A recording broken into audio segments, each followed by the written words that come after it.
ফের শারীরিক নির্যাতনের শিকার এক আদিবাসী নাবালিকা। এবারের ঘটনা বীরভূমের মল্লারপুর থানার অন্তর্গত শিবপুর এলাকায়।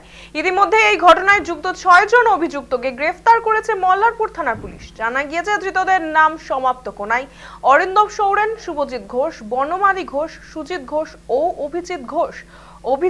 অভিযোগ, এক যাত্রানুষ্ঠান দেখে বাড়ি ফেরার পথে শিবপুর সংলগ্ন জঙ্গলে নির্যাতিতাকে জোরপূর্বক নিয়ে গিয়ে শারীরিক নির্যাতন চালানো হয়। ঘটনার পর নির্যাতিতার পরিবারের অভিযোগের ভিত্তিতে তদন্তে নামে পুলিশ। তারপর রাতভর অভিযান চালিয়ে দ্রুত অভিযুক্তদের চিহ্নিত করে গ্রেফতার করা হয়। এরপর ধৃতদের রামপুরহাট মহকুমা আদালতে পেশ করা হয়েছে।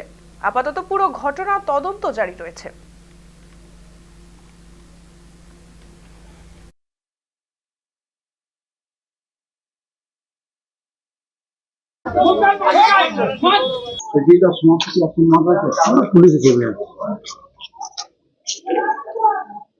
কোন দিকে নিয়ে যাবে?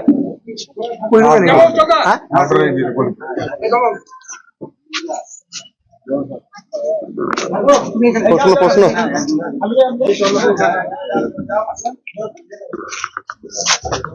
ভাই, বাচ্চা মেয়েটাকে রেপ করলে কেন? সবাই রেপ করলে কেন?